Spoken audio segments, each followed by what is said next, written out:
would like to begin by acknowledging the traditional custodians of the land on which I live and work, the Gundungurra land and people. I pay my respects to their elders, past, present, and emerging, and extend that respect to all Aboriginal and Torres Strait Islander people. I also want to acknowledge the traditional custodians of the lands on which you, our listeners, are joining us from today. I recognise the deep connection that First Nations people have to this land, their enduring culture, and their commitment to the preservation and care for their country. This land was never ceded, and it always was and always will be Aboriginal land. Welcome to Beyond the Surface. This is a space for conversations that sit at the edges of faith, identity, power, and recovery, especially for those of us who have been shaped, stretched, or harmed by fundamental religion or high control systems.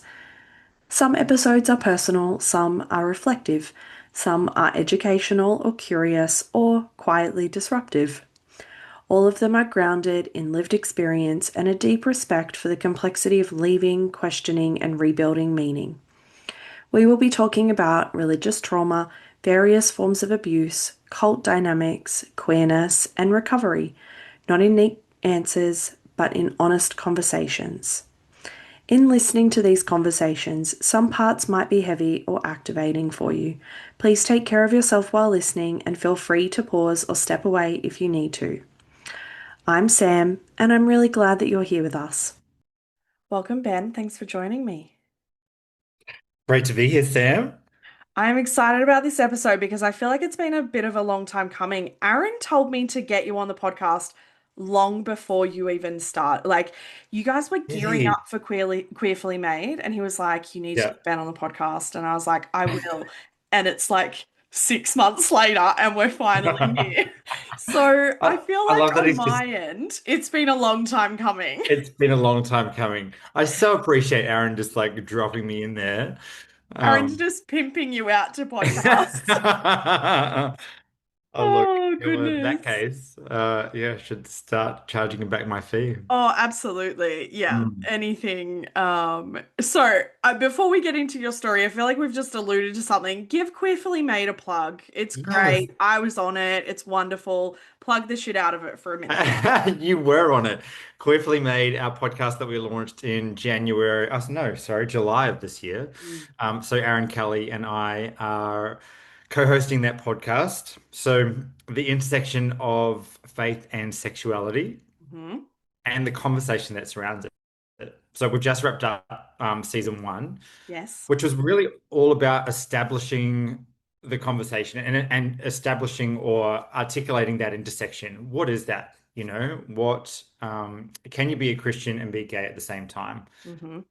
What are the challenges that come with that? What are the challenges for queer people inside church? What are the challenges for people that have left? So kind of exploring about like all about what that is and what that looks like. Yeah. So then season two next Hmm. year will be all about the so what. So what do we do with that? How can we help people that are in that situation that Aaron and I were both in when we were closeted gay boys in church, not knowing how to get out? And Hmm. then how do we help the communities that those people are in? Church community, queer community, and all of the other supporting communities around that. So yes, we're very excited, very very happy with season one and all the Yeah. guests we had on there, including you. That was a super fun episode. It Oh was good my gosh. fun. Yeah. That was the most laugh out loud moments I think Aaron and I have had in a Oh, podcast. yeah. That was crazy. And we're talking about trauma. Yeah. Yeah. The Yeah. irony, hey? Yeah, it's Yeah. beautiful. I mean, I think we had sort of like alluded quite quickly that like anything can happen and people, especially with like Aaron and me in the same episode, anything can happen. And so I remember thinking, oh my God, thank God Ben's here to ground this space. Otherwise it was just gonna be absolute like ADHD pure chaos, but it was good fun. Chaos. So Yeah. um, I Yeah. feel like we've given spoilers away a little bit, but in terms of your story, Yeah. um, but I like to start these episodes with like a super vague question, which Okay. is where does your story start? Where, in terms of place, it starts in New Zealand. Oh, in yes. Aotearoa, we like to say, Aotearoa, New Zealand, in a on a small country town, which is pretty much what New Zealand is, just a whole bunch Mm. of small country towns. Yeah. But yeah, that's where it started on the farm with mum and dad and my brother and sister. Yeah, very easy, cruisy, Mm, kind of childhood. Um, yeah, something about growing up in a small town that's really beautiful and wholesome. mm, Um, and you're sheltered from a lot in a way. yeah. But I always had this, I think going through my teenage years and the more that I grew up, the more that I wanted to see what else was out there. So I was really keen from a young age to explore the world and see what was beyond the fences that I'd grown up in. Yeah. Mm. And from memory, because I listened obviously to your episode where you shared your quote unquote testimony, which I loved that. Yeah. Um, but you did not grow up in a Christian family, did you? No, I think, well, kind of like my grandparents were missionaries, so they came out from Scotland when my dad was two.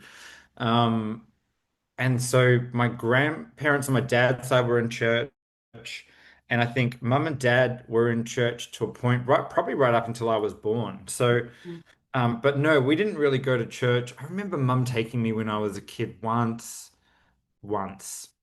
and then we would have gone whenever we visited my grandparents. Mm. Um, but other than that, no, they weren't churchgoers as such. We didn't say grace at home, Hmm. none of that sort of stuff. Yeah. But I did go to a Christian holiday camp when I was a kid, when I was 9 years old. Yeah. Um, or it was a bit of a family tradition. So again, dad's side, like all of them as boys and as girls went to camp. My auntie and uncle met at this camp. Oh. But there's a real kind of family history there. And so you go as kids and then you can stay on as helpers and Yep. then you can become leaders after that. So probably that's where I was properly introduced to Christianity and what being a Christian is, who God is, what this is all about. Yeah. And again, in a really kind of wholesome, beautiful way. Yeah. So yeah, that was my intro. And did you say you were nine or in year nine? And I was 9 years old when I first went. So Uh, what did 9-year-old Ben think about Christianity? well, I think it was probably I don't remember. I remember more about freaking out at camp and being away from home. Like I'm Yeah. 9. It's probably like that's probably more of the memories there. I would say it was probably because I kept going like year after year, right up until I was 14, and then became like the helper. So would keep going and then became a leader as well. So I did probably a good 6 or 7 years there. And it was around, I'd say probably 11 or 12, I remember thinking there, this is really beautiful, and there's something that feels really heartwarming about this. Yeah. Um, and it didn't feel like, some of the songs that we would sing at night at camp would be with one guy with a guitar. Yeah. Like it wasn't the Wasn't a big production. It wasn't a production. There was no Yeah. stage. There was no lights. There's no smoke machines. Yeah. There's none of that.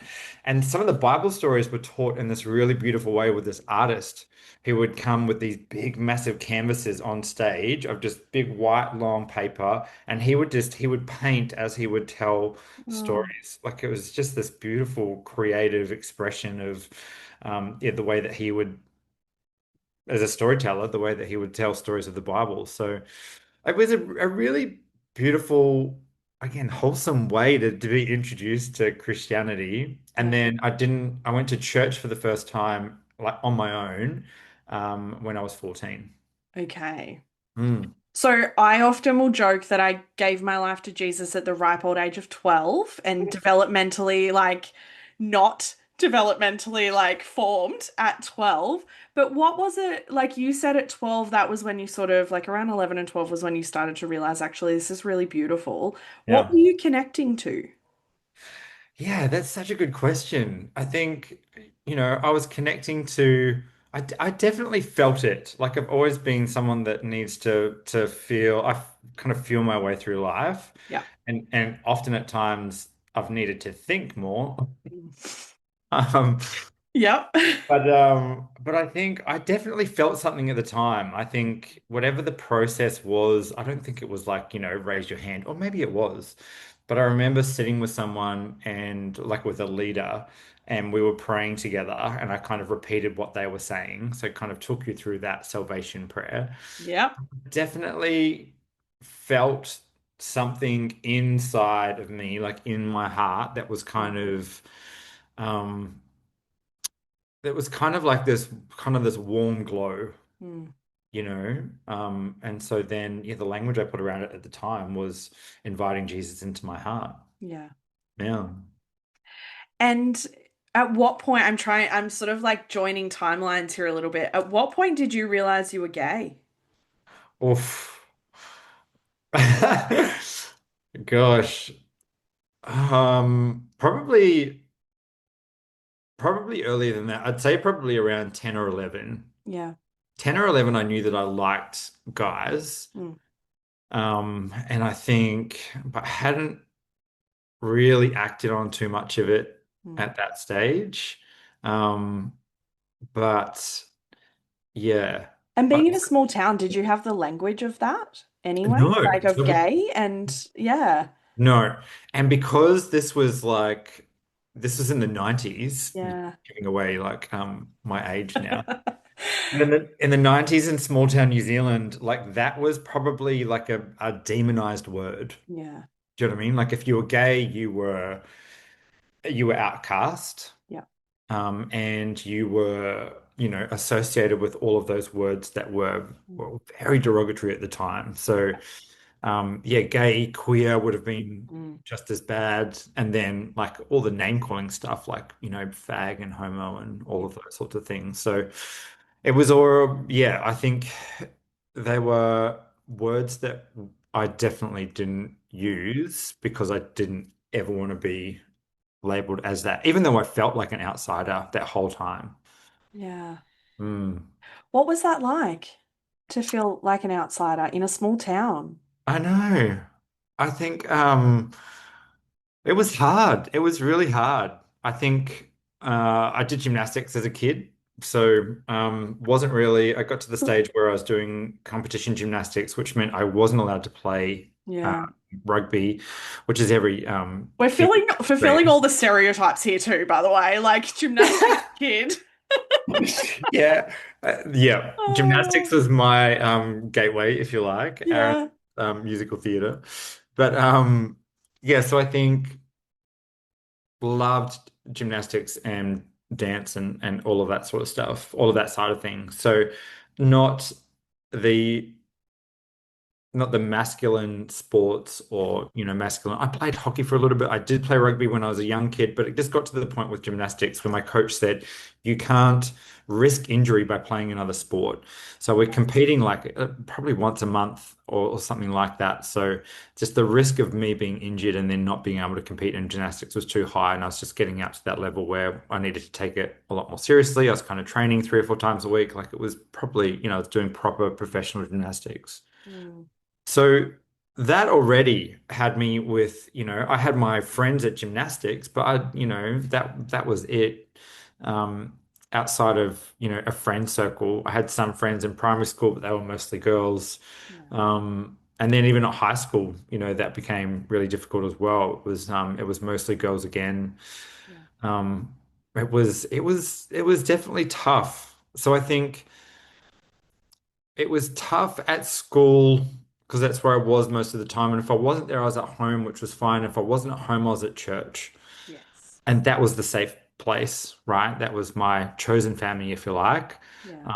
outside of my um, standard biological family. Yeah. So yeah, it was tough, but I found safety and comfort and relationship and community in other areas. Yeah. Mm. Was church the safe space because of what it gave you in terms of like what it gave you spiritually, or was it safe for you in terms of what it gave you with like a ready-made community? It Or both? was it was a ready-made community. It was Yeah. family, and because so dad left home when I was 15, Okay. so the family unit kind of fractured then, and Mm. then I really lent into church then. Yeah. Because then, they took me in. They held me close, they looked after me. I was safe there. So I was there a lot. Yeah. Friday nights, twice on Sunday, like it was just because that was a safe space. And it wasn't that, we were coping pretty well at home Mm. and had kind of, my brother and sister and I, really got through that whole time together and with mum, of course, and we had lots of support and beautiful friends and family around us. So very lucky. And at the time it was weird because not blended family wasn't a thing back then. Yeah. We were a minority. There was like two or three of us at school that had parents that were divorced, it wasn't a common thing. So yeah, church was a beautiful, safe place. And I really lent into that. Mm. Yeah, found a place to land. I realized I forgot to ask you what flavor of church and what flavor of Christianity we are in at the moment. Hmm. I was at a Christian outreach center. So Oh, yeah, COC. Our pastor at the time, I think he was head of COC for New Zealand at the time. right. I know. And we might have split a couple of years after I joined to become an independent church, Hmm. but very much Pentecostal, evangelical. I think Shout to the Lord was being Oh, one of my first Sundays there. yeah. Yeah, very much following the Hillsong model or the Pentecostal Yeah. model. Yeah. But yeah, that was my flavor. Right. If Mm. Aaron was here, he'd be singing Shout to the Lord. I'm glad he's not. It's a very Um, triggering song. And Oh if my you if goodness. you've seen a podcast, you will know that he is shameless about singing and does it at the drop of a hat. Yes. Episode with our last guest Oh, episode with Andrew Sloan. I think he's sung yes. like three times. I'm like, Aaron, like I was listening to the episode and I'm texting him going, really? Like, oh my goodness. he Um, just told you that it's triggering, and then he like breaks yeah. into song the next opportunity he gets. I'm like, mate. Automatic. You need to Yes. stop. Yeah. I need like a button Oh, that I can press to be like, yeah. you've gone too far. Yes, Yeah. absolutely. I Yeah. love that. Oh goodness. Okay, so 15 in church, church is a safe space. Mm. During this time, like, how is that safety? Because obviously, being a little bit older, I imagine your understanding of your own sexuality is growing, even if like the language is not necessarily there to the same level. How are those two things intersecting? And how was queerness framed in this space, in this church space? Yeah, so definitely framed as something that is prayed for. Yeah. So you go up the front and get prayer at the end on a Sunday night, Mm. because you are struggling with your sexuality. So, Yes. that was definitely how it was framed at the church. So Mm. still very much loved and accepted, love the person, hate the sin. Oh, yes. Uh, was the language. Mm. But there wasn't any kind of that was pretty much it. Yeah. Like that was the only answer. Do you know Yeah. what I mean? Like it wasn't um and I hadn't really shared too much Mm. at that time. So I was really close with my youth pastor at that church. We became really, really good mates actually. So right after dad left, he, found out that it happened and met with me one on one and would take me out for coffees. And Hmm. he was that big brother during that whole time. It was really, really beautiful. So, and I confided in him, so he knew about the struggle Yeah. at that time and very much tried to, I guess, equip me with all the resources that I need. It was all about, if I can remember, it was more about like the more you lean into God, the more that you know that Yeah. this is gonna go away. Yeah. It's almost like the image of like dirty water and clean water. The more you pour of clean water, i.e., God, the less dirty water, i.e., Yeah, gayness, there'll be in the yeah, glass, which yeah. is obviously not how it goes, clearly. Um, But I'm curious, like, throughout all of this time, like, who was God to you? who was God to me? Yeah. And how did you relate to them? I think for me, again, it was a felt experience. It's still a very much a spiritual Mm. experience. I connected with God, like in a heart and spirit level. Yeah. So I think, you know, through, and I feel like I had a relationship with God, you Mm. know. And the language at the time, of course, very masculine. It's all about, you know, Father, Son, Holy Spirit. It's Yeah. very, very masculine. So I think, you know, that was, I guess, helping me in a way Yeah. in terms of the masculine that was missing from my life. Mm. But I think, yeah, I was very much like again feeling my way through that, but it was a felt experience, you know, and teachings really helped. I'm such a visual person, so I loved like videos, and I would go and hire resources from the Christian resource store, I guess it was. Yeah. Whatever it was called. Whatever it was called. I used to get this one on repeat because you couldn't download anything back then. Yeah. So get these resources. This video I used to watch by Jesse Duplantis, Oh. which was he was the guy that had that vision of going to heaven. Yeah. He believes he went to heaven. Others will tell you that he had a vision of going to heaven, and but the way that he described heaven in so much detail and meeting Jesus and being walked down by the river and meeting King David and like it was just Mm. I loved hearing those sorts of stories because it helped me shape in my mind what this was all about. This is what heaven looks like. I'm listening to someone that's been there Yeah. or says that he's been there. Um, Yeah.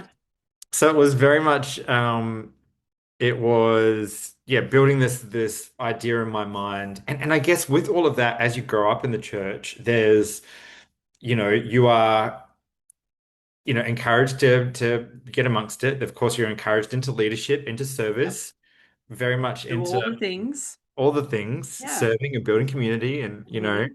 reaching the lost and all of that stuff. So I did Yep. conferences, I did, you know, all of the camps, like, you know, all of that stuff. Yeah. And then, you know, you'd get prayed for, and it would be like, you know, I see there's leadership on your life, and there's Bible college for Mm. you, and there's like, you know, all of the Yep. prophecies to be like, this is the plan that God has for your life, you know? So I'm very much believing Mm. all of that stuff at the time too, being like, okay, well, Yeah.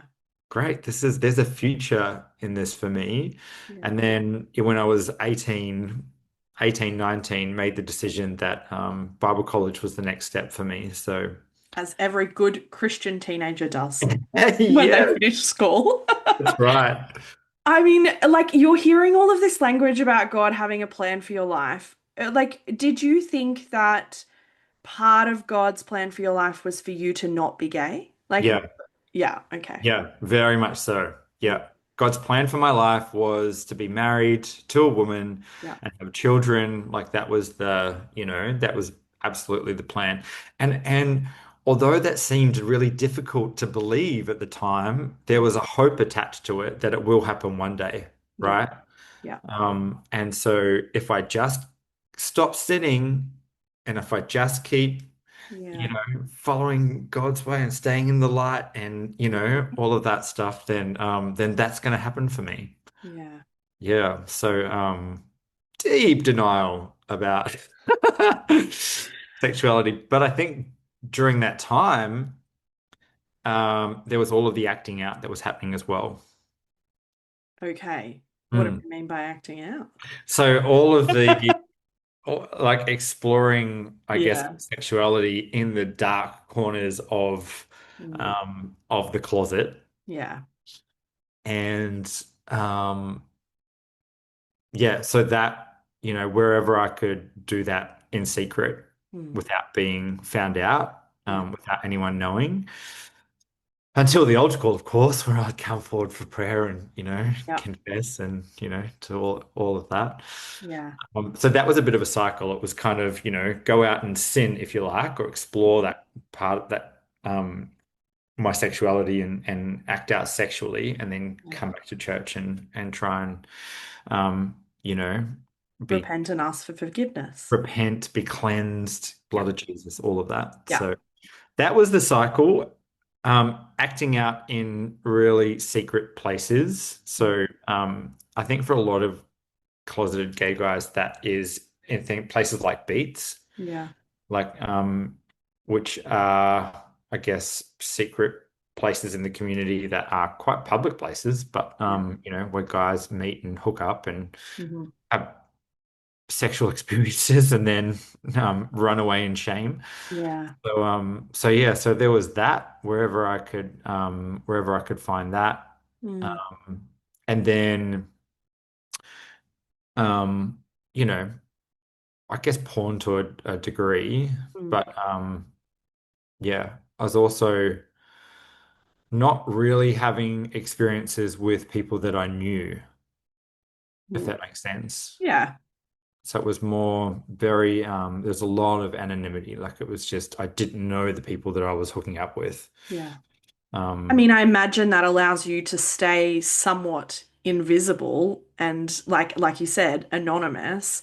And yeah. you are there, but you are not attached to it after that moment, essentially. Yeah. Yeah. Yeah. I mean, you talked about I guess what we would call like the dissonance of like being in the closet, acting out, going to church, that sort of cycle that's happening. Mm. What did it feel like emotionally and psychologically to be in that very shame, guilt-filled closet? Like alone in your bedroom at night, no one's around. Like, what was it like for you to live at that point?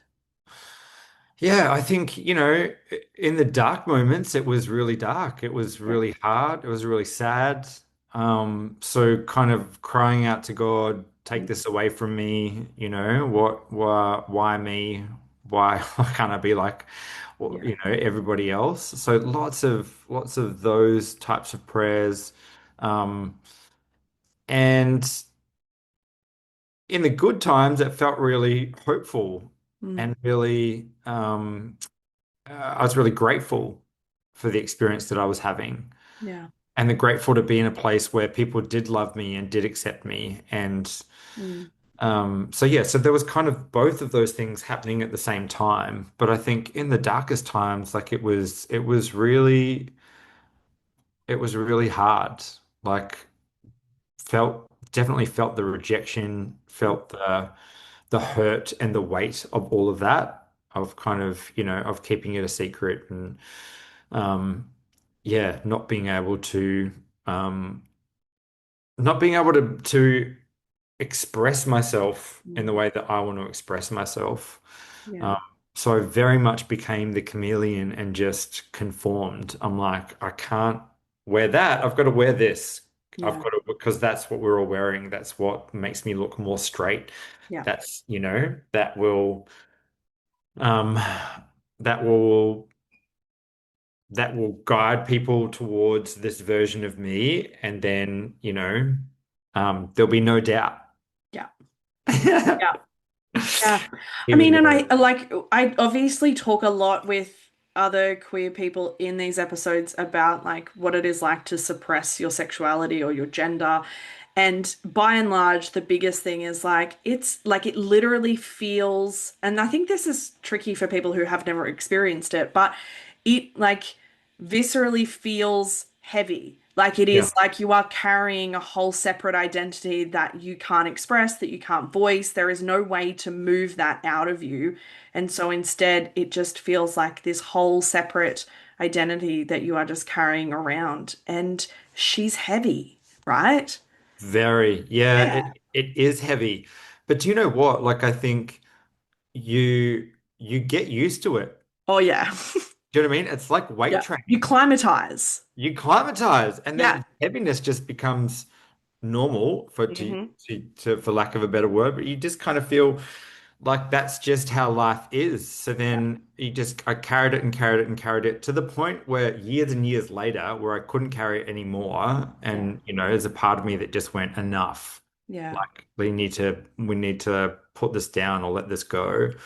And then when you find the freedom and liberation and all of that, it's like, oh, why have I been carrying this? Why Yeah. all this time? Yeah. Yeah. Yeah. I mean, and that, like, and I'm sure we'll get to that, but like, even taking that heaviness off doesn't just come with like automatic liberation and joy. Like, that's really messy and complicated as well. So, But you'd find light moments, I think, too, like worship was really important to me, like yeah. that creative expression, like being in song. Not that I was, a worship leader or anything, um, Yeah. but, put me in the back row of a choir. Mm. Um, Belt it out. Belt it Yeah. out. Yeah. Actually, at my home church, my last Sunday, our worship pastor, was she our worship pastor?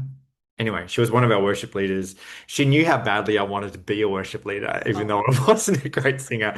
So she got me up for like two songs with a microphone. I'm sure they turned it like all the way down, yeah. but I just got to be on stage and have that moment. Oh, So forever grateful to her for that. But I would find lightness in those moments of worship when you are, I think they are the sacred moments in churches where people are actually connected to spirit or yeah. God or universe, whatever we call it now. Um, and then we ruin it by getting some guy on stage to try and interpret a book that was written over 2,000 years ago into some Yeah. English translation. Do a really bad job at that. But those sacred moments in worship, I really treasured and adored, and would love some of the services where, worship would just go on for like 45 minutes, an hour, Yeah. because I would feel that and Mm, feel lighter. And those were the lighter moments where, you could forget about what it felt like to carry that burden. yeah. Mm. I have like a side question based on that because obviously, like, I'm curious how you look back on those experiences now and I can relate as a former worship leader. Worship was the way that it was like the language of my soul. I loved it. And so I'm curious how you look back on those like hour-long worship sessions and now that we know just how strategic and um smart and calculated some of those worship sessions are to emulate and get us to be emotional and to like conjure that emotion. How do you look back on that now and still see it as a spirit-filled experience and not emotional manipulation?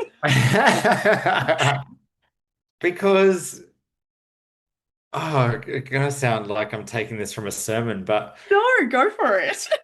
God is so much bigger than that manipulation, and Yeah, can come through all of you know, to hear stories of where people have had these experiences inside or outside of church. I think, God will meet you where you're at. As yeah, cheesy, that sounds like such a Christian one-liner.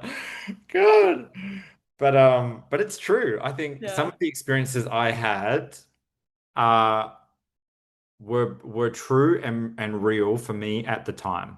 yeah, And there's just no way that any type of manipulation could have orchestrated the experience that I had. yeah, I had an experience at a conference once where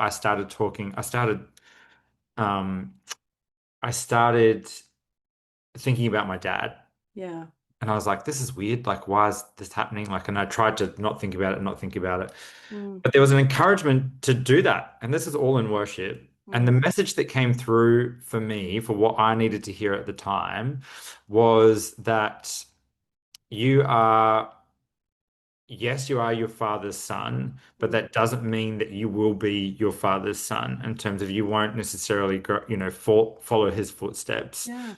So yes, you're your father's son, but you are more like my father. Mm. So you are everything like my father. You were made in the image of God. Like it was Yeah. just this beautiful identity shift that needed to happen in me. Yeah. And that was an incredible experience. I Mm. don't remember the worship song that was playing, but Mm. so yeah, I still think yes, um, the right chords might have been played. And Yep. I was brought into the worship song that was being sung, but I still had these incredible encounters that, there's nothing that can take away from that. Yeah. And I like asking questions like that because I have so many people either on the podcast or sitting in my office unpacking their own stuff as Mm. well around like how do I look back on that? How do I look back on the fact that I spoke in tongues and prophecy and all of those sorts of things? Yeah, How do I make sense of that? And everyone lands in such different spaces. And so like some people will land in a space of it was emotional manipulation, and other people will land in a space that's similar to yours. And so I like people to hear different experiences to know that there's no right or wrong way to land after those experiences, as long as it feels like yours still is the biggest thing. 100%. And because I'm still such a spiritual person now, Hmm. I'm on a very different spiritual path, but I Yeah. think I still there's still a spiritual language that I speak, and to Yeah. some people it'll sound like tongues. Yeah.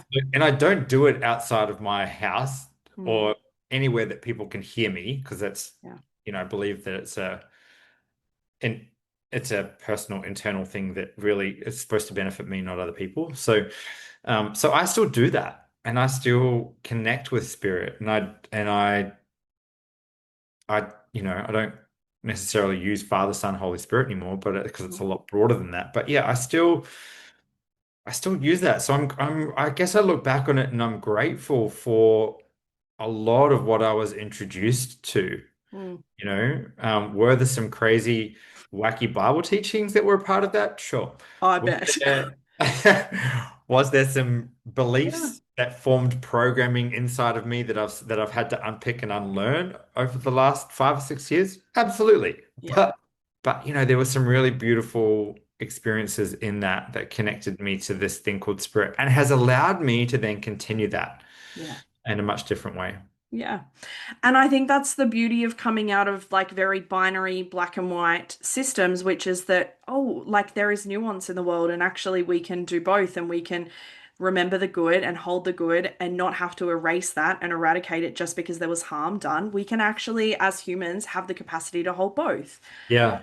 And I think that that's beautiful. So we have derailed greatly, but that's okay.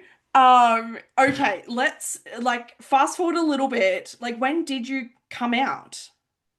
I came out, so I'd left home at 19 to go to Bible college in Sydney. Yep. And then I got to Sydney and I was like, whoa, hang on a second.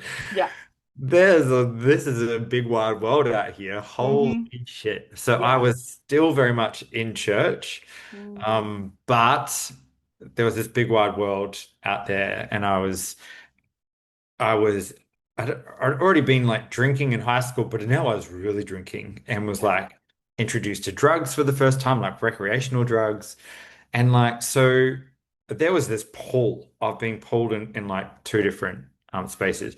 And the really complicated, um, slightly fucked up part at the time was I was I'd slept with two guys at church. Right. Yeah. Not so Just to anonymous complicate things. anymore. Hey, Not so anonymous anymore. I'm not so anonymous anymore.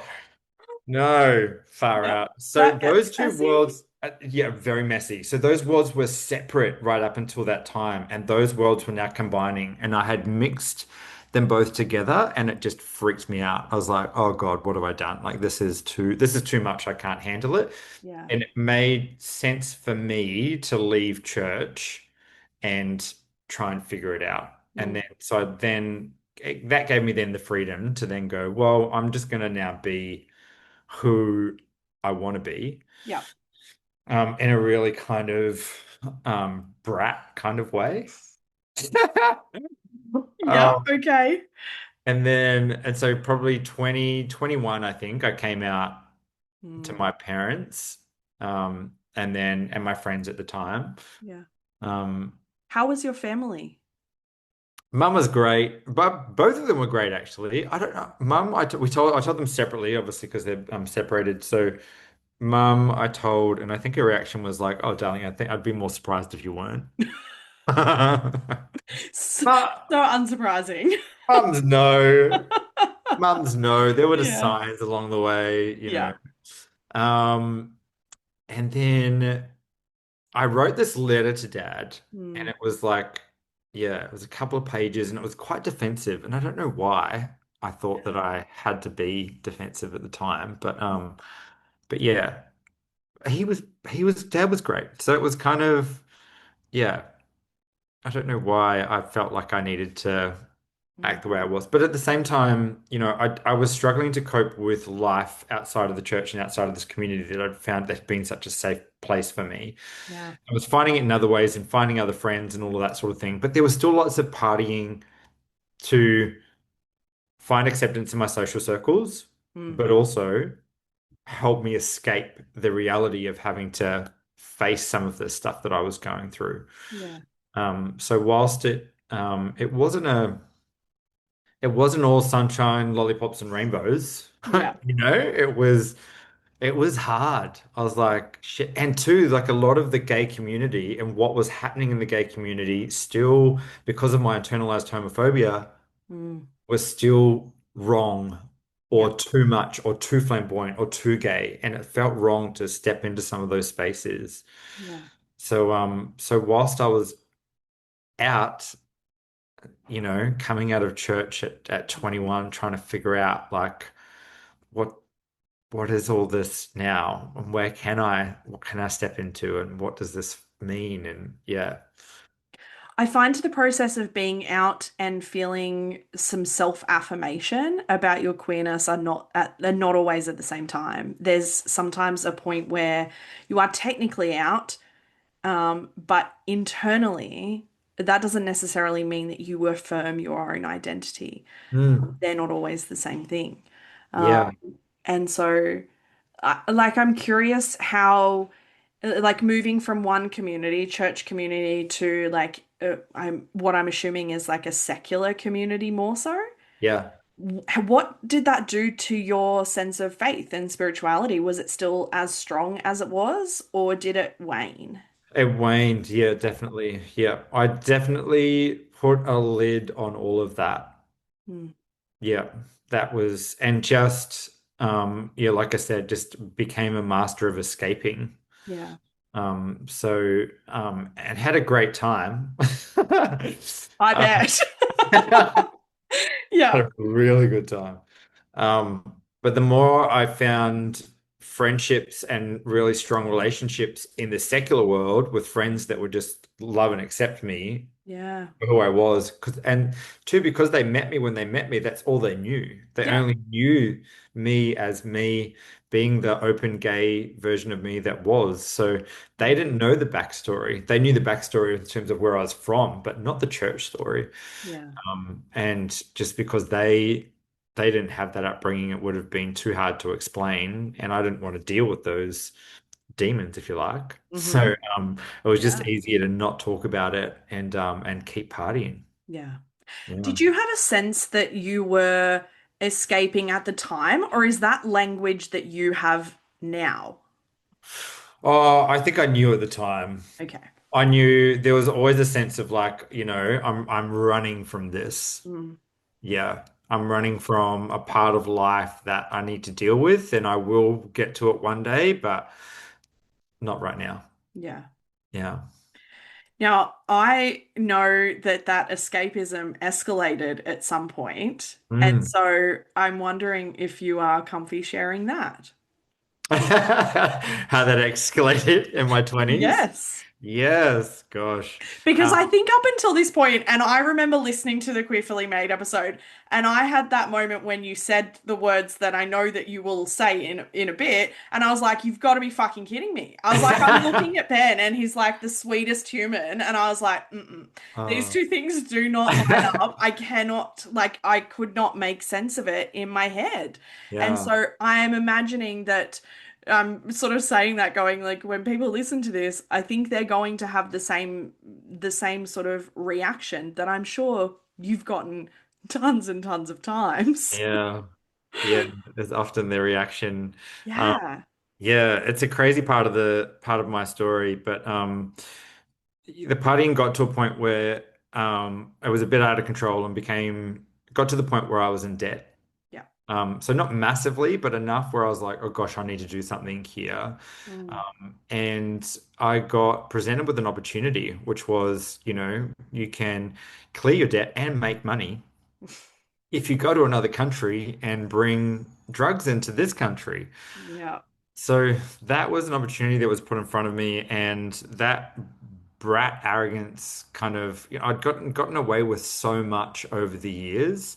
I Yeah. had this weird arrogance, master's confidence that was like, well, yeah, because I get away with everything, and Yeah. I'll get away with this. Yeah. Like, there's no way I'm going to get caught. Like, so yeah, so I attempted to do that, and I got caught Yeah. at Sydney Airport on the 14th of February, 2000 2004. Mm. Yeah, 2004. Yeah.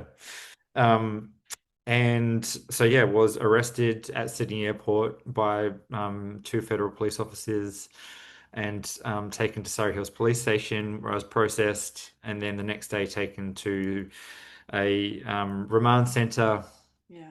where I was processed, and then spent the next 9 months going back and forward to court Hmm. before I was finally sentenced to 7.5 years was my top sentence, Mm. and 4.5 years was my bottom sentence. So 4.5 in the bottom means that you have to serve 4.5, Yeah. and then you're eligible for parole, and then you can and the parole board makes the decision as to whether or not you'll be released at that time or whether you need to keep serving time in prison until they make another decision. Yeah. So yeah, so 23-year-old Ben was found himself in prison, Yeah. wearing prison greens, going, how the hell did I get here? Yeah, I mean, like we'll get to that bit, but like how do you look back on 23-year-old Ben? Like how do you feel about him now? Oh, I just I go, he was so lost, Yeah. and I just think in hindsight it was the best thing that could have happened to him.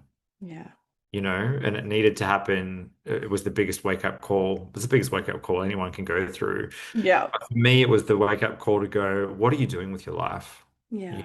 and it gave me the time to then go to figure life out Mm. and to do that sober, to do that clean and sober um, and with structure and routine. And, there was a lot of good things that happened throughout my time in there. Yeah. Um, so yeah, I think of 23-year-old Ben feeling scared and lost and not knowing what's happening to him at the time, but it ended up being a really good thing. Yeah. And I mean, I think a lot of people are probably thinking, prison and gay don't really go together, not safely Not anyway. And safely. so, No. I'm imagining you went flying straight back into the closet. Oh, hell yeah. Yeah. Straight back in there. Yeah. Yeah. And one of my friends actually reached out to the prison and because I was really concerned about my welfare and spoke Yeah. to there are different support staff within prison, and one of them was a drug and alcohol counselor, and there's another welfare officer, so kind of social worker type people that are in there. And she spoke to the social worker or the welfare officer and said, I'm concerned for him for this reason. Yeah. he is gay, and if that gets to be found out, I'm scared for his safety. Yeah. So at one stage, I was pulled into the office, didn't know who I was going to be talking to and what was going on, and she got me into a quiet room and just said, this is the conversation I've had with this person. You know, Mm. there are certain steps that we can ta take to help keep you safe. Do you feel like your life is in danger right now? Do we need to take steps Yeah. to ensure that you remain safe? And I felt pretty safe at the time. So, but she gave me pathways or avenues that if I ever needed to tap in or Yeah. tap out of where I was, that was an option for me. Yeah. But yeah, very much back in the closet, acting straight, becoming one of the boys. Yeah. Um, and as much as you interact with guys in there, you don't really ask a lot of questions. Yeah. Like part of the code is that you don't ever ask anyone why they're in there, because Yeah. why do you want to know? Why Hmm. are you asking questions? Because the only people that ask questions are snitches because they're trying to get information that they Yeah. can sell to try and, make their situation better. Yeah. So there was kind of this bizarre moral code that I learned very quickly. That was a part of it. But yeah, I think no one, so staff knew. I don't know which officers knew, but yeah, I knew that that was an option if I needed to. Um, if I needed to tap out, then there was a pathway there for me. Mm. Mm. What was the impact of that psychologically and on your mental health of having to like put yourself back into a space that you had come out of in terms of your sexuality? Because I think it's like without knowing too much about psychology, you'd probably be able to give me more insight into this. It was part of flight or Mm. what is it? Like a fight, flight, freeze, fawn, like a Freeze trauma fawn. Yeah, it response. was Yeah. fawn. Yeah. Yeah. It was Yeah. very much fawn. It was just like, no, no, you need Yeah. to do this for your own protection and your own security. So I think because it was part of that, it was Yeah. it was pretty easy. Yeah. And life was so different. Mm. Like this is a inside prison is a whole different world, you know? So it was easier because I was removed from the world that I had just been in, Yeah. being my confused, lost gay self. I was now in another world, so I had to adopt a different way of being. So it was kind of easy. Yeah. And because I'd done it before, you know. Yeah, I often joke about like Chrissy, my wife, is like I will just throw random things like from like my church days, and she's like, it's so easy for you to slot back into that version of you, and I was like, oh, it's almost like automatic at some Yeah. point, and so like I wondered whether it was almost like an automatic transition because Yeah. it's so inbuilt in you. It feels a little bit like parts of that is like part of our DNA, Yeah. especially when safety is there, like, and those survival instincts, that fawn response kicks in. It is automatic. Yeah. Yeah. Yeah. So, okay. I love coming into these episodes knowing a little bit because I'm like, oh, I feel like I have spoilers. You and this I feel like is a very common thing when we, hear people's stories of like going to prison, coming out of prison. You found your faith again, right? Yeah. Yeah. What was Yeah. that Yeah. like? Yeah, so I had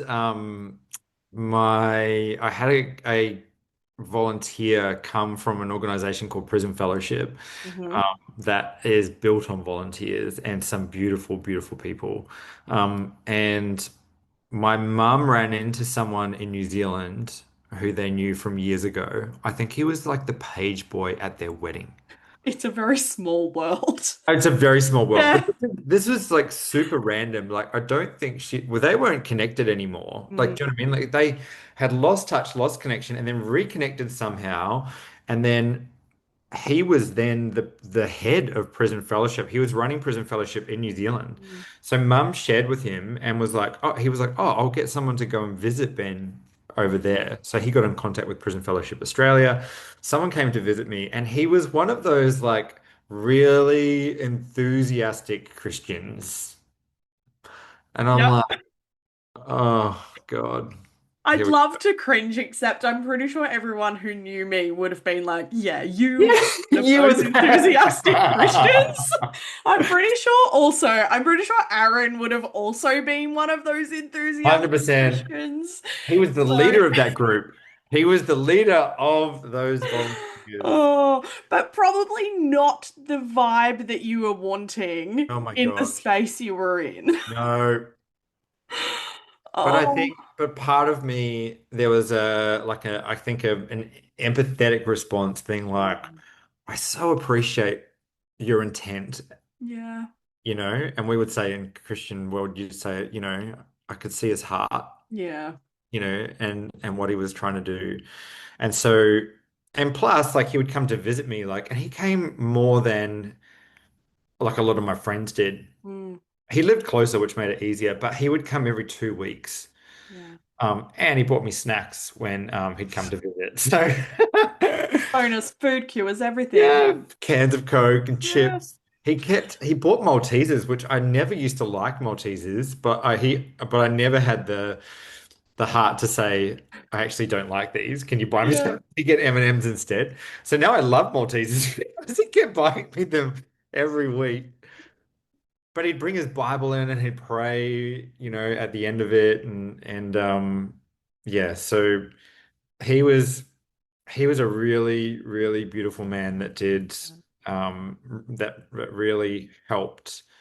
And then Prison Fellowship were doing things inside of prisons as well. So um, once a month, where I was at the time, I think it was like once a month or once in a blue moon, they would come and kind of do a service, if you like. Yep. That was yeah, very low key, but yeah. Mm. So I guess that's where I kind of, but then I had my own journey to go on inside of myself, right? And Yeah. and wanted to, I made the choice to connect with God again. Hmm. Yeah. Like I'm curious because um the God that you knew, you then walked away from. And so then how was it to then reconnect with someone that you walked away from? Yeah. Yeah. Like that's a weird sort of scenario, right? Yeah. And I don't know if I shared this experience on the Queerfully Made episode, Mm. but the moment that I remember, I was on a top bunk. So you share a cell with someone else on the top bunk.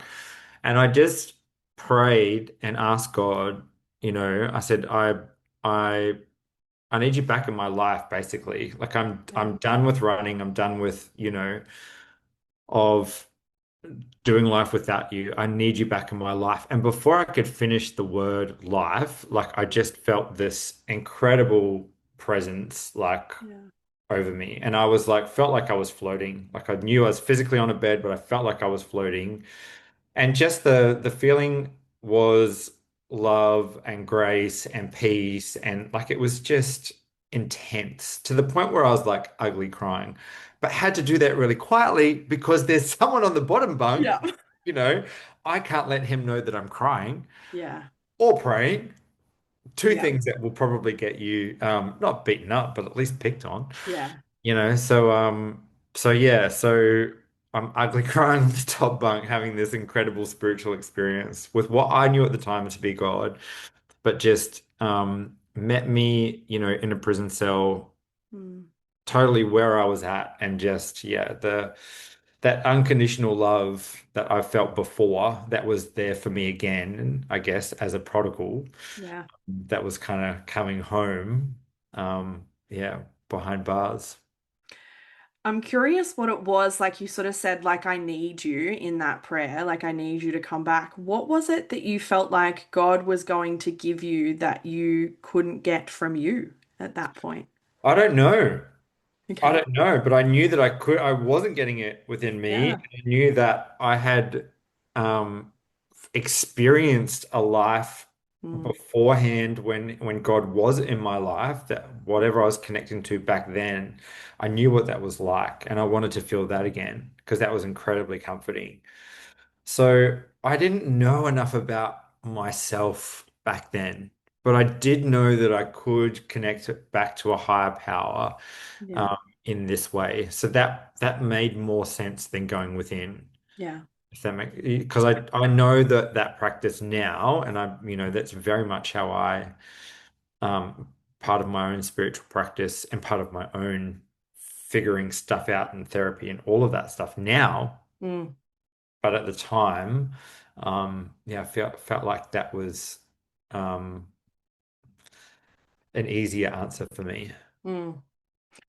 I'm going to ask this as like a double-barreled question a little bit, I guess, which I'm a little bit known for, of just like asking multiple questions in one hit. Yeah, great. But but I'm asking it on the basis of like I know what it is like to leave church and spend, I mean, I call it my 2 year rebellion, where I walked away and I did everything that I wasn't allowed to do, and then shit hit the fan and I came back to God, and that felt a little, that 2 years felt like I used that as proof that living that lifestyle, that living a queer lifestyle was never going to be good for me, that it was always going to end in disaster. And Mm. so I'm curious at this point how you felt internally about your own sexuality, and was where you were at being used as like a punishment or like as a reasoning for why you needed to go back to God, that this is the right way. Wow.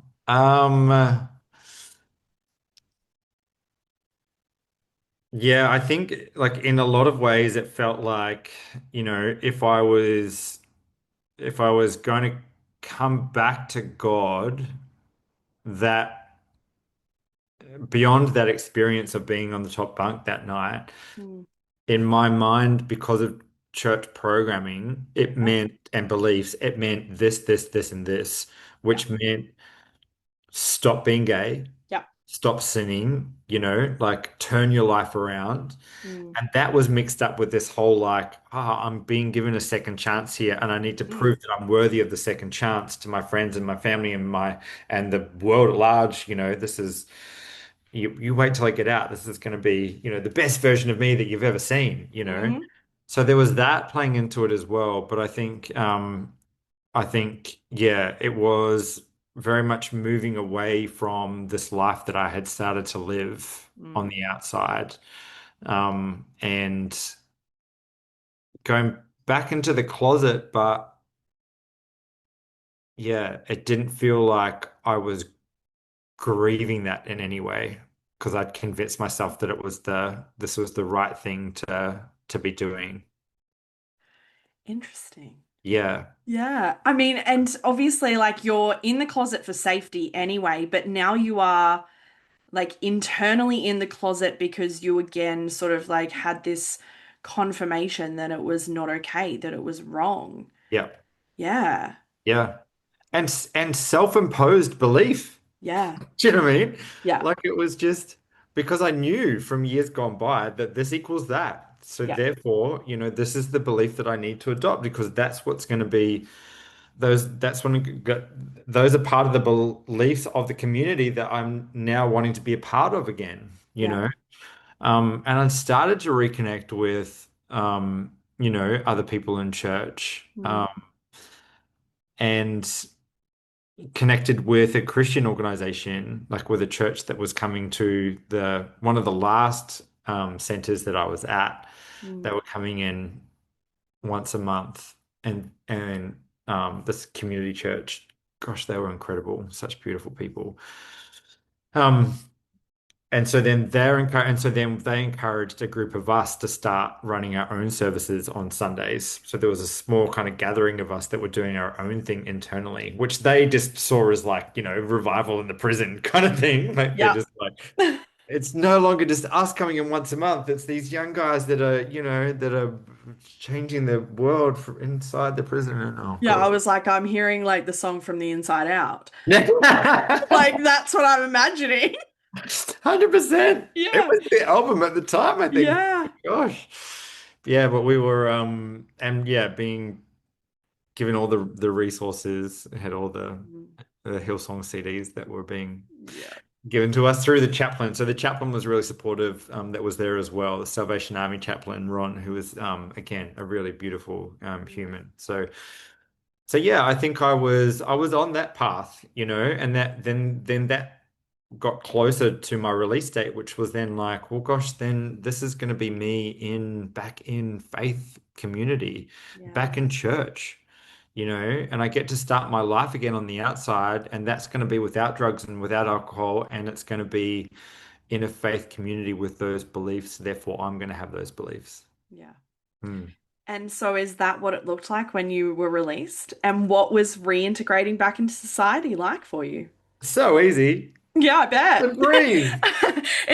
Like I will often use like prison reintegration as like examples for like people leaving cults. Like I talk about it with like cult Oh yeah. recovery in terms of like reintegrating into society. Yeah. And the overwhelming thing is it's really fucking hard. It is really hard, yeah. Yeah. And I think I should so two things. I should say leading up to that point, probably 12 months, the last 12 months of my time in there, I was doing weekend release at Oh yeah. times. So different, I think once a month, it can be once a month, but it wasn't for me because I didn't have family in Sydney. But I did have some family friends and that guy that was coming to visit me from prison fellowship. Yeah. I got to go out on weekend leave and stay at his house for a few weekends. So that really helped, Mm. right? I remember being in the car for the first time with like a family friend of ours staying at his place, being in the car going past a train, a train went past us, and I hadn't seen a train in like over 3 years. Do you know what I mean? Like Yeah. just seeing that. So that those weekends really helped. So when it got to the day, and the other thing I'd say is I'd seen a lot of my friends, like I'd seen their release day Yeah. and us kind of cheering them on as they and say goodbye. So it was this kind of weird, bittersweet moment of like saying goodbye, but then being super happy for them because Yeah. they're getting their day of, Yeah. being out and being back with their family and friends and being free. There's this whole thing around freedom. Freedom was on the outside. Yeah. So then that came for me and it was so surreal. But my dad came and picked me up, my dad and my stepmom, which I really love and adore. And we spent a few days together and then they left. And it was probably a week after that that I was sitting on a park bench one day and I just burst into tears Yeah. because it was just, I was like, I had this freedom but didn't know what to do with it. I was like, Yeah. what do I do now? I was out of the routine, I was out of the structure, I was out of the support, as weird as that sounds. Mm. Those are the things that had conditioned me for 4.5 years. So now I'm out going like, what the hell do I do now? Yeah. And Sydney felt weird. So I left Sydney pretty quickly, and moved up to Brisbane, Mm. and moved in with family up there Yeah. and started life again. Hmm. Yeah. And did you go into, and I guess this is the difference is often people coming out of a cult, they're leaving their ready-made community. Did you go back into a ready-made community in Brisbane, like in terms of church? Yeah. Yeah. Yep. So my youth pastor from New Zealand was Mm. now running a church in Brisbane. Right. And my auntie and uncle that I was living with at the time were going to their church. Oh, So I just slotted in there. yeah. So this is not only am I connected with family in a safe space there, I am connected in with friends Mm. that knew me from back in that time and had supported me too through through prison and everything, from a distance, but as much as they could, and then we got to reconnect and I got to be part of their family life and their church community and their like it was so easy Yeah. and beautiful and safe and it was exactly what I needed at the time Mm. whilst still suppressing that part of me. Yeah. I'm like, there's a caveat here, There's babe. a caveat. Because as much as he wants to be in church on Sundays, he also wants to run out and Kiss lots of boys. kiss lots of boys. Yeah. Yeah. Yeah. And so, like, okay, I'm trying to sort of like piece timelines together as well, which is like, because I think a lot of people think that like these things happen quite quickly, or like extremes in time. Either it's happening over like decades or it's happening over like weeks. But like what was it like for you to go into that ready-made community, connecting to this new renewed sense of spirituality? And at what point did we go, "Oh, I can't suppress my sexuality any longer"? Yeah. So I think the first part of it was quite quick in terms Yeah. of reintegration back into and connecting with the people that I knew and being able to slot into Yeah. that part of life. That was pretty easy and happened quite quickly. But relationships still need to form and build, and that got Mm. stronger. I was then, months later was in leadership positions and all of that. So that just That kind of always happens very quick, hey? that always happens very quickly. Yeah. So so there was all of that. And then I left that church and went to another church, and again, very quickly found myself in a leadership position. Um, so but that whole timeline from when I got out in 2008 right through to 2020. So Mm. there's 12 years Yes. of this. Yeah. Yeah, of this journey. And again, I had confided in some people about what was going on. So the leadership positions that I was in the churches, I still would, the people that I was under leadership, I still kind of submitted to that leadership. And part of that, I was really open and honest about the struggle Yeah. at the time. So, and then that's where I was introduced to, courses and versions of what we know as conversion therapy now. Yeah. Yeah. I didn't know that at the time. Mm. Was definitely not labeled that Yeah. at the time. But that's where I was introduced to all of that as part of that 12-year journey, Mm. that 12-year window. Um, so yeah, and tried, attempted, I think, 3 times to have girlfriends. Mm. Yeah. But Went like we super do. well. Well, it kind of did because like in Christian circles, all you can do is hold hands and Yeah, kiss. I was like, you're not allowed to do anything anyway. No, which is perfect for me. Yeah. But I just You get to didn't want like, to do anything either. no, I don't want to do anything else. I just wanted Oh, yeah, so I just got to make out with one of my really good friends. We're still really good friends, lovely. actually. She's incredible and I'm very grateful that she's still a part of my life. But yeah, at the time we were just like, and everyone, of course, was so excited that we were dating. Yeah. It was just like, the almost like the Christian power couple. It was just ridiculous to the point where we almost had to say, like, calm down, there's no ring on the finger yet. Yeah. It was but I definitely still trying to convince myself that no, this is what needs to happen. One day you need to propose, and this is, Mm. it's all going to change after you get married. And so, yeah, which of course was not the case. Yeah. I want to get to the 2020 point, but I actually have an extra question, which is, were you treated, at any point, were you treated differently because you were someone who had come out of prison, or was that ever used as a like poster child of like coming out of prison, finding Jesus, like that sort of like test into a testimony, mess into a message kind of thing? Was that Huh. ever part of that for you? Yeah, it was story porn.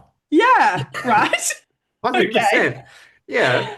As soon as Oh, as soon as one of them pastors with too much enthusiasm, which is all of them, yeah. finds out about it and wants to like get you on stage to talk about your story, like it's yeah. So that I think I shared it probably oh, at least twice, maybe 3 times in church, or like properly on stage. Yeah. So yeah, so that was yeah, like to the last time that I did it, I was kind of like, okay, I think I'm ready to stop doing this now. Like, Yeah. this is getting to be a little bit too much of a sideshow. Yeah. Come along to see. So yeah, so I understand, I understand why Mm. and how it's the redemption story and how it ties into the narrative and all of that. So was more than happy to share at the time. Mm. Mm. But at some point, from one prodigal to another, it gets tiring. And it gets tiring being viewed like that as well, because then you can't ever fuck up, like ever, because Yeah. that's not part of the story. That doesn't fit the narrative. And so, like, there's so much pressure to be that person in the community. Yeah. Yeah, it's this like a level of tiredness that comes with that for sure. Yes. Yeah. 100%. Yeah, you're so right. It's the Yeah. golden child, Yeah. you're the poster boy for redemption. So therefore, um, yeah, that means this, and this. Mm-hmm. Absolutely. So Yeah. yeah, the pressure was on. Yeah. So like half of I feel like my podcast guests, COVID hit. What happened? Because like COVID derailed so many things for so many people when it came Yeah. to like leaving either harmful church spaces or just feeling differently about your sense of faith. And so what happened in 2020 for you? So a couple of things leading up to 2020. One of them was I'd started to um every now and then I was going out, starting to party a little bit. So Mm. I met someone at church who was kind of in church, kind of not. And he saw me for me straight away. Mm. And he called it out really openly one day. It was just like, "But you're gay." And I was like, "What? No, no, I'm not. How dare How you? dare you?" Pearl clutch. Dead giveaway. Um, so and he became a really important friend during that time. So I was able to act out Yeah. of the perfect Christian boy and go and have this side life with him every now and then. Mm. And he had a beautiful group of friends and that was really helpful. So that was the start. I mentioned that because that's the start of me acknowledging, because he saw it and he called it out. It was start of me acknowledging that part of me again. Yeah. So then right up, it was 2019. We had a guy in the church that was stood down from our worship team because he had come out. Ah. Yeah. So in protest, there were a number of others, myself and probably three or four others, that all decided to step down from leadership positions in protest of the decision that was made. Yeah. Because we're like, well, where is the line? Mm. He's been serving in that role for 6.5 years. Yeah. And now he's made the decision to live his life openly as a gay man. We're going to say that you can't do that anymore. Like what? Yeah. So you've drawn a line for him. Why is that just for him and not for the rest of us? Like this doesn't. So it really kind of shook our leadership team and our elders. Our elders are like, what the hell is going on? Like, why this reaction? And we were then surprised at their reaction, being like, are you serious? Why are you surprised that we're surprised? Why are you Like, surprised that we're surprised? Why is yeah. there shock here? Like, Yeah. no. And so there was this really open, honest dialogue that was, I say open and honest to a point, Mm. and it was met with heightened emotion, but it was still the conversation was being had. So that kind of that started something as well. And it got to the point where I was like, I can this was getting me closer to be able to have a conversation about the decision that I'd made. But it was mid 2020 for me that I was still going through the practices of trying to date. And I was talking to someone, we'd chatted on a dating app, Mm. this really beautiful girl. We're chatting on there. We swapped numbers, started texting, and then started calling. We had a phone call one time and we spoke for like an hour and it was great. And Mm. it was when I got off the phone and I just broke down. Yeah. And this part of me that just went, I can't do this anymore. Mm. Like I can't force myself into this. I can't keep trying. I've been trying for years and I'm tired and I can't do this anymore. So it's I had a mini breakdown Yeah. and was kind of it was during COVID, so that was I was already indoors. Yeah. So I probably would have spent a lot of time in my room anyway, but the government was telling me I had to be in my room. Yeah. And I think that gave me the solitude that I needed to be able to process that. And it took months. It took I'd say probably 3 months before I was like, okay, Like, what am I going to do about this? Yeah. Like, I can't stay like this anymore. Like, what? And I got just this feeling of like, what if you were to switch the preferences on the app? Like on that dating app, what if you were to switch it to guys? Like, what would, Yeah. like, let's just feel this out. Like, let's not tell anyone and just see and experience it and see what it feels like Like an to experiment. experiment, to Uh, start chatting to guys. yeah. So I did, and then came across this really beautiful profile. His profile, all his pictures, like just pure joy. Yeah. Like just it was just this beautiful joy that was coming through. And I was like, so we connected through that, and then through a series of really amazing events, actually got to meet face to face through like borders opening Mm. temporarily and all that sort of thing. But he'd been through the same thing 2 years ago. Oh, wow. So he became my person that just kind of guided me through this.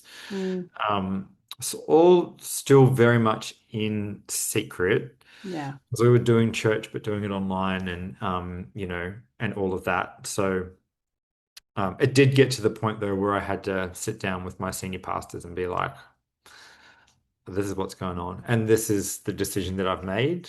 Yeah. Um, and I want to let you know. And I know that this changes things. Mm. Yeah. And I was really, really lucky in that I was met with love and acceptance and grace, and they were so beautiful Yeah. in their response. And I think um, one of them said at one stage, "Yeah, this does change things, but we don't have to talk about that today. We're just so thankful and grateful that you've, felt like you can talk to us and open up and share." Yeah.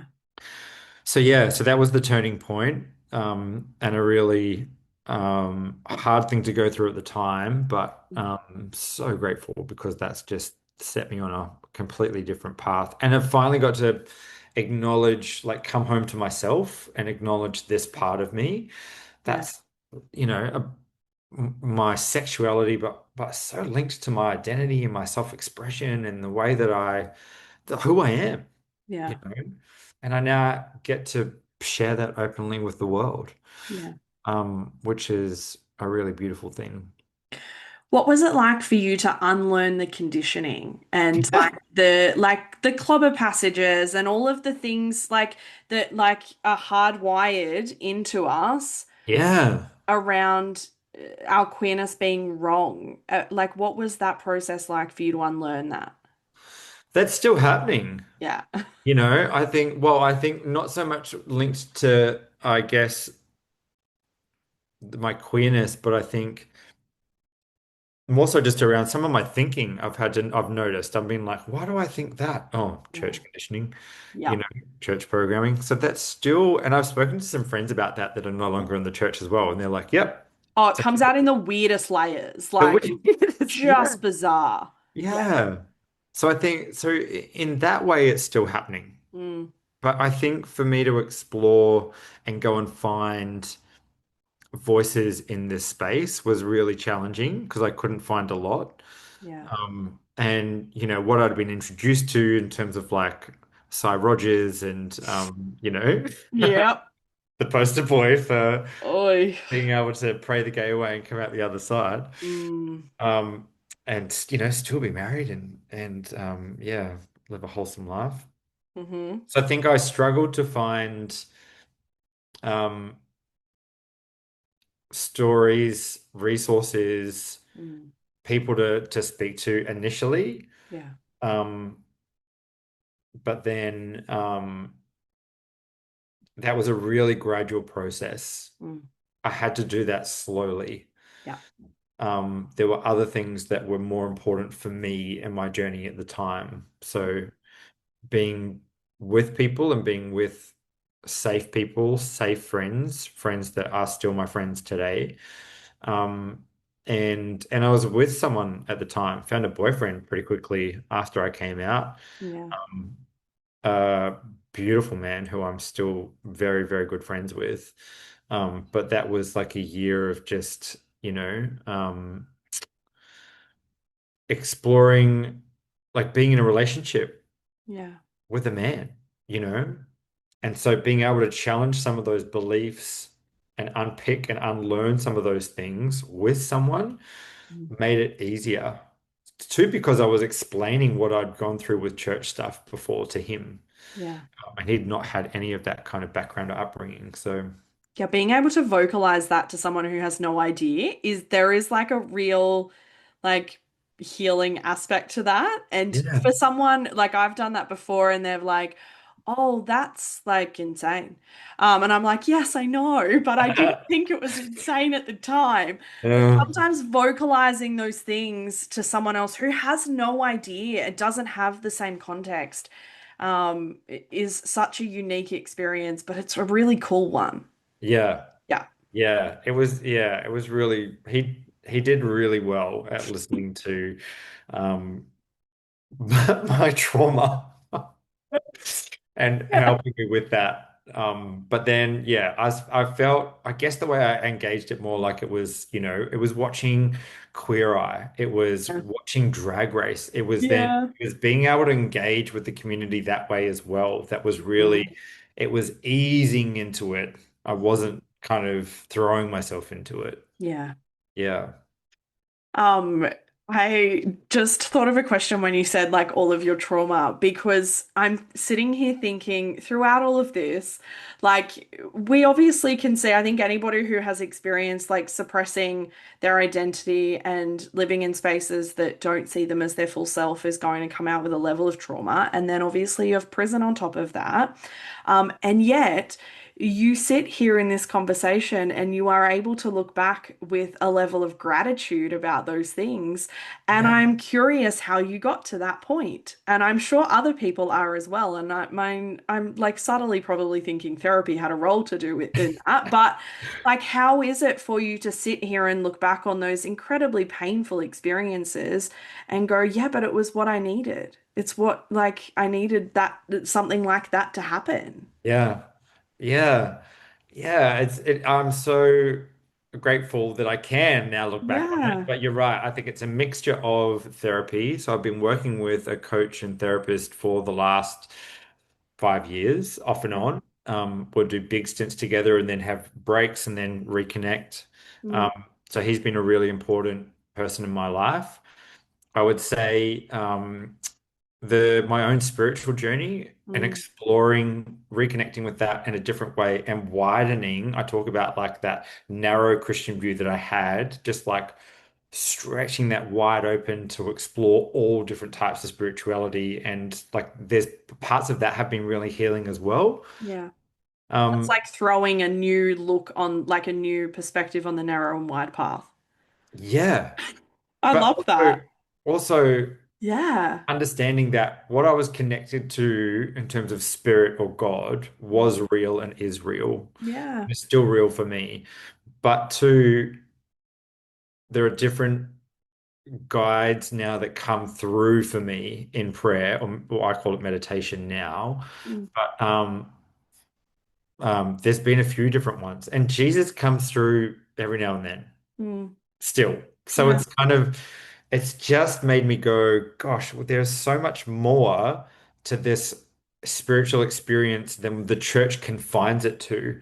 I felt Mm, like I was, in one room looking through one window, and now I've got to explore the rest of the house and just go, there's lots of windows yeah. and there's And there's lots of doors and there's like there's there's doors. secret ones and Yes. And layers to all of that, and some of them yeah. change and move, and there's no, oh, it's wild, and it's blowing my mind still today. And so that's been a really important path for me to walk, and Mm, has really been helpful in terms of my own healing. yeah. Connecting with people that have been through the same thing has been really, so obviously meeting Aaron, we Yeah. have very similar stories, very similar timelines, Yeah. and have now kind of recognized that what we went through can be easier for other people if we can help them. So then how do we help them? Which is why we started Queerfully Made. Yeah. Um, and then I'd say family and friends support has really helped, Yeah. especially my family. I think when I came out again for the second time in 2020, the celebration that I was met with from my family that were like, oh, finally you just get to be yourself, you know? Yeah. It was that was really, really beautiful. So and I know that's not always the case for some people. So But we love that it was for you because we don't want it to be those other experiences. We want it no, to be the beautiful celebratory one. like it should be. Yeah. Yeah. And then the last thing that's been really healing has been, which I really underestimated, was moving cities. Yeah. So I moved from Brisbane down to Melbourne, and Yeah. I really underestimated how therapeutic moving interstate is, Yeah. or can be, and how that can really, there's a lot that happened in Brisbane, and it was beautiful and it was great, but there was a lot of other stuff that happened, and physically moving away from that actually really helped me at the time to Mm. kind of leave some stuff there. Yeah. Um, so yeah, I'm sure there's a way better therapeutic description that you could give in terms of like how that. No, I love that. And I don't want people to hear a therapeutic description. I Yeah, want people to hear real great. descriptions. So, I like to mirror a question that I asked earlier in the episode, which is now like present day, like we're recording this end of 2025. Mm, Who is God, the divine? Who is that figure to you now? yeah. Oh, um it's everything. Yeah. It's who I connect to every single day, and connect with it in the most beautiful way. And the things that I'm learning about myself and the things that I connect with and the way that it allows me to connect with other people has just been really, really beautiful. So yeah, and I think um grateful that I can connect with it in a way that I get not just comfort, but a sense of who I am in amongst all of this as well.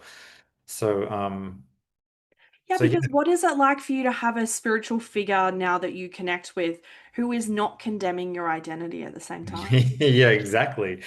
Yeah, yeah. Who is So, condemning that part? Yeah, it's yeah. beautiful. It's so much. My identity from that perspective is so beyond all of these labels that we put on, you know, and I understand how labels can be important and serve us at different times. But two, I think my own evolution of it is that I am so much more than this gay version of me, if that makes Yeah. sense. Yeah. Uh there's, in essence, I'm love, I'm light, I am, all of those things. Yeah. Um, and then I go out and sleep with men. So, Yeah. but I Yeah. think, and then whatever labels people need to put on that, they can put on that. So, yeah, I think, the spiritual practices that I'm following now are not aligned, not necessarily aligned to any religion, Mm. but I experience the divine, and I think too, I've got to a point where I'm experiencing, I feel like I'm experiencing that in more fullness, but gosh, that just keeps expanding, Yeah. and the really beautiful things that have happened, experiencing the feminine and the masculine aspects of the divine, the divine feminine to come through. I never Hmm. experienced that within church. No, well, who of us does? Why would None you? of us do. Yeah. Yeah. Oh gosh, but like this year in particular have really connected with that, the Yeah. divine feminine, and then the other form of divine masculine outside of Jesus and God. And Mm. then the two of them that have come together recently to kind of like they both dwell within you as well. Like don't just see them as something that you can tap into. They both live inside of you. Yeah. So yeah, it's just the journey of self and the spiritual journey are two of the best journeys you can ever go on. Yeah. I say, and I keep encouraging people to do it, whether you're from a church background or not, because it's Mm. just the best thing that you can do. I firmly believe that we are spiritual beings having a human experience. Yeah. So yeah, I can't speak. Mm. more highly of it and recommend it enough. Yeah. Mm. And speaking of encouragement, I finish these episodes with the same question, but I'm going to tailor yours a little bit specifically, which is I like to just get you to give some encouragement for people who are navigating this. But I'm wondering whether you can speak to the people who might be feeling like you felt when you were 23, lost, confused 23-year-old Ben. What would Oh, you say to that person? what would you say to that person? I'd say that it's okay to run and it's okay to run away and it's okay to find your way. I'd say Mm, that that is all okay. But just know there are points where there are places that you can come home to yeah. and there are safe spaces for you to land. But at the end of the day, you need to come home to yourself Mm, first. Um, and then um, and then find those places and those spaces because they're all really important. But but yeah, that's what I would say. Run if you need to, but when you get tired of running, that and you need to come back, home to yourself, come home to the people that love you and just want you to be you. yeah. Beautiful. Thank you so much for joining me. My pleasure. This Thanks has for been so having me. fun. I love Yeah. chatting to fun people. Thank you for joining me. Oh, it's been so good to see you again. Thanks for listening to Be on the Surface. If this episode resonated, challenged you, or named something you've struggled to put words to, I'm really glad you found your way here. You'll find ways to connect, learn more, and explore further in the show notes. As always, you are good, you have always been good, and your story matters always.